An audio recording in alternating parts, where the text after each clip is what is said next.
Hello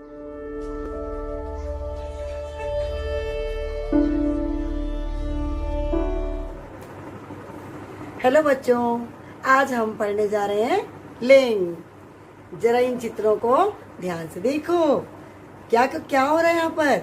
लड़के नाच रहे हैं और लड़कियां ओहो बेचारी बैठी हुई हैं। वन में शेर शेरनी घूम रहे हैं।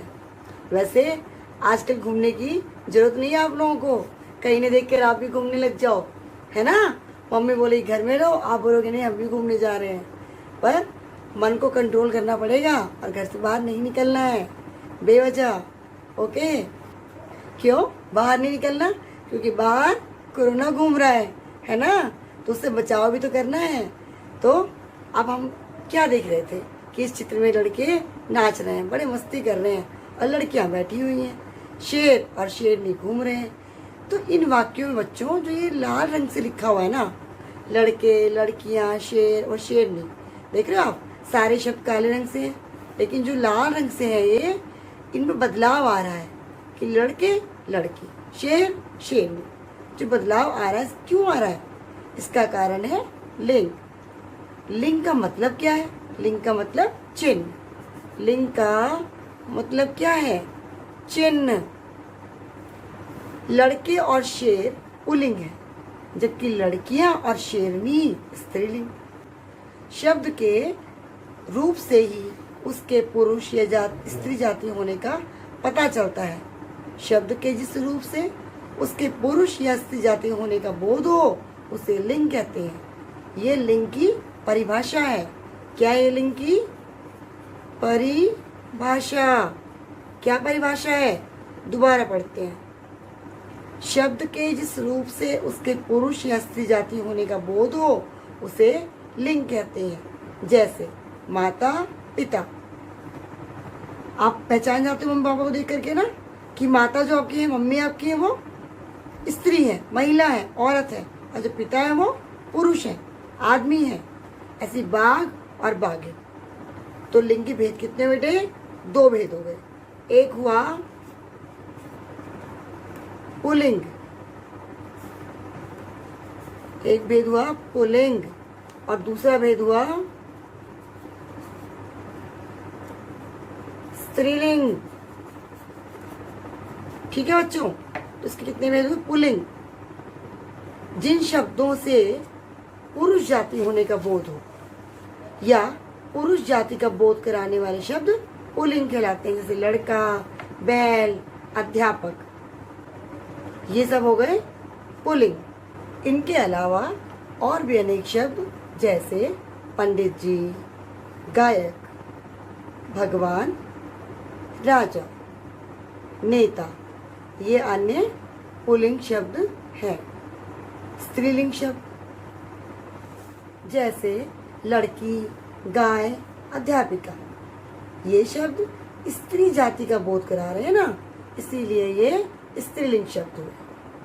ये शब्द तीनों देख रहे हैं आप, ये स्त्री जाति का बोध करा रहे हैं, इसीलिए ये शब्द स्त्रीलिंग कहलाते हैं। इनके अलावा अन्य शब्द पंडिताइन जी, गायिका, भगवती, रानी, नेता का नेत्री।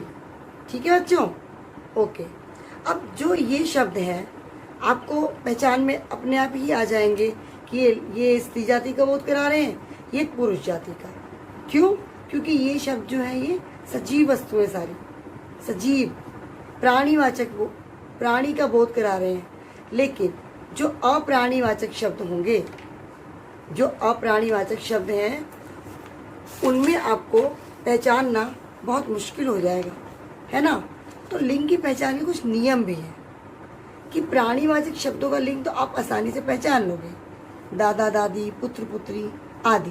पर जो अप्राणीवाचक, जो निर्जीव वस्तुएं, जो प्राणी नहीं है, मतलब कोई पशु पक्षी नहीं है, कोई व्यक्ति नहीं है, औरत नहीं है, महिला नहीं है, मतलब मेज, जैसे मेज, कुर्सी, अभी पेन, कलम, है ना, चित्र, किताब, पुस्तक, कागज, ये आप मेज, कुर्सी, अब ये अप्राणीवाचक शब्द हैं। तो इनको आप कैसे समझ पाएंगे कि ये कौन सा लिंग है इनका, है ना, किस लिंग के हैं ये? उसको पहचान पाना बड़ा मुश्किल होगा आपके लिए। तो उसके लिए कुछ नियम है। देखो, मोटी और भारी वस्तुएं पुल्लिंग होती हैं, जैसे पत्थर, पर्वत आदि, है ना। पुरुष जाति बोधक शब्द पुल्लिंग होते हैं, जैसे मामा, चाचा आदि। शरीर के कुछ अंगों के नाम भी पुल्लिंग होते हैं। कुछ अंगों, ध्यान सुनिए, कुछ अंगों के, सभी अंगों के नहीं, जैसे गला, हाथ, पैर, घुटना व मुंह आदि। ठीक है। इसी प्रकार से स्त्रीलिंग शब्दों की पहचान के नियम। स्त्री जाति बोधक संज्ञाएं स्त्रीलिंग होती हैं, जैसे चाची, नानी, दादी। छोटे आकार की वस्तुएं और कोमल पदार्थ स्त्रीलिंग होते हैं, जैसे रस्सी, पहाड़ी, मटकी आदि। शरीर के कुछ और अंग, जैसे जीभ, कलाई और टांग, ये स्त्रीलिंग। बच्चों, आप इनको पढ़ करके समझ सकेंगे कि पुल्लिंग और स्त्रीलिंग की पहचान के नियम क्या है। पर आपको मैं एक और आसान सा तरीका बताती हूँ, जिसके द्वारा, अब ये तो आपको सामने पुस्तक जब होगी तो आप जानेंगे भाई हाँ ये धातु कौन सी है या दिन कौन से हैं। ये तो आपको नियम याद करने ही पड़ेंगे। पर इसके अलावा मैं आपको एक आसान तरीका बताती हूँ, जिससे आप समझ जाएंगे वस्तु का नाम लेते ही कि वो पुल्लिंग है कि स्त्रीलिंग। तो क्या तरीका है वो, देखो। अब मैंने एक शब्द बोला, जैसे कि पहाड़। मैंने एक शब्द बोला पहाड़। अब आप समझ नहीं पाएंगे पहाड़ क्या है भाई, है ना। तो अब उसके साथ एक वाक्य प्रयोग करके देखिए, आप क्रिया लगा करके देखिए। जो भी शब्द दिया जा रहा है आपको अप्राणीवाचक, उसके साथ आप क्या करेंगे, कुछ क्रिया शब्द का प्रयोग करके, क्रिया शब्द का इस्तेमाल करके एक वाक्य बनाइए।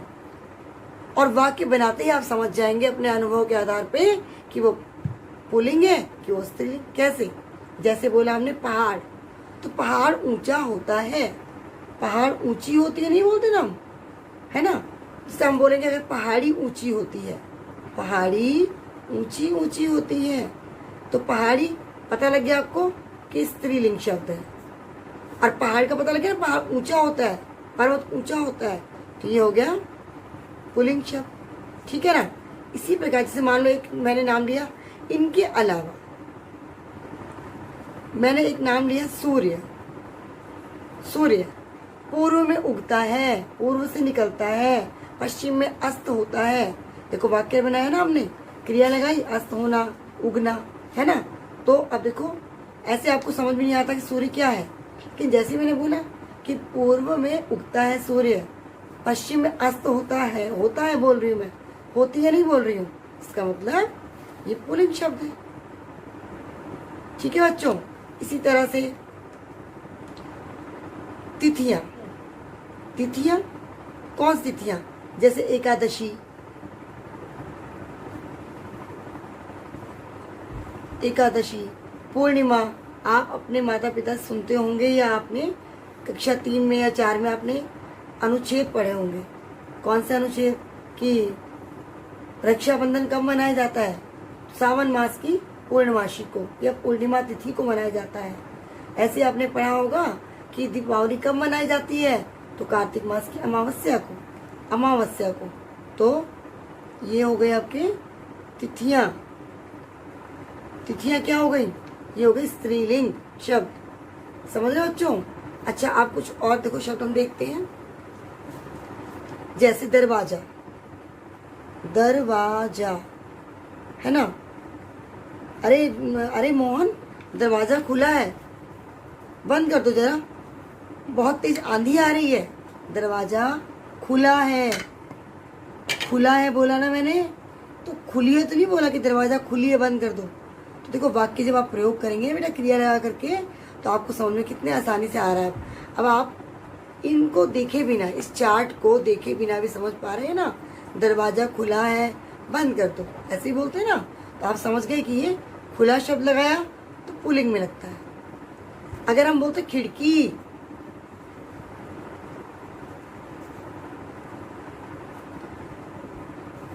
खिड़की, खिड़की शब्द क्या है। अब हम सोचते रहोगे खिड़की पता नहीं क्या है, पुल्लिंग है कि स्त्रीलिंग।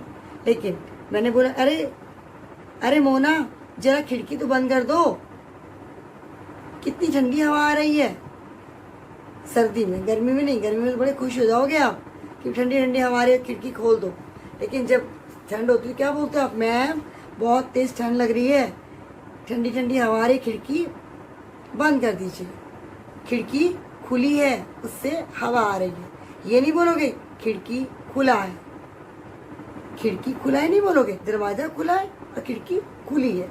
जब आप वाक्य का प्रयोग करोगे तो आपको अनुभव होता जाएगा धीरे धीरे कि हाँ भाई ये तो स्त्रीलिंग है, क्योंकि हम खिड़की खुला नहीं बोल रहे, खिड़की खुली, इसका मतलब ये भी एक स्त्रीलिंग शब्द है। एक और शब्द लेते हैं मेज। बड़ी प्यारी मेज लाए हैं पापा आज मेरी पढ़ाई के लिए, प्यारी मेज। ये तो नहीं बोल रहे बड़ा प्यारा मेज लेकर के आए हैं, ये बोलते ना, इसका मतलब ये भी स्त्रीलिंग हो गया। समझ रहे बच्चों। गिलास, गिलास देखो मैं आपको शब्द बताती जा रही हूँ। गिलास मेज पर रखा हुआ है, टूट ना जाए। अरे बेटा ध्यान से जरा, कांच का गिलास मेज पे रखा हुआ है, ऐसे नहीं बोलेंगे हम कि गिलास मेज पर रखी हुई है। समझ रहे हो। तो ऐसे ही आप वाक्य प्रयोग करते जाएं, वाक्य छोटे छोटे वाक्य बनाते जाएं और आप समझते जाएंगे कि पुल्लिंग और स्त्रीलिंग। ठीक है। और आपकी पुस्तकों में जो नियम दिए उनको भी आप याद कर सकते हैं। नहीं तो मैंने आपको इतना आसान तरीका बता दिया जिससे आप अपने आप ही समझ जाएंगे कि ये स्त्रीलिंग है कि ये पुल्लिंग। ठीक है बच्चों। तो आज हम इसको यही पाठ को खत्म करते हैं।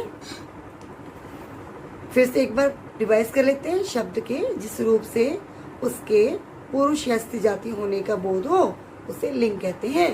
और लिंग के दो भेद हैं, पुल्लिंग और स्त्रीलिंग। ठीक है बच्चों। तो आज के लिए इतना ही। अगले वीडियो में हम क्या पढ़ेंगे, अनेक शब्द पढ़ेंगे, उनके स्त्रीलिंग रूप और उनके पुल्लिंग। पुल्लिंग से स्त्रीलिंग कैसे बनाएंगे इसके बारे में हम पढ़ेंगे अपनी अगली वीडियो में। ओके बेटा। तो मैं वीडियो को ही खत्म करती हूँ। ओके, तब तक के लिए बाय बाय, टेक केयर।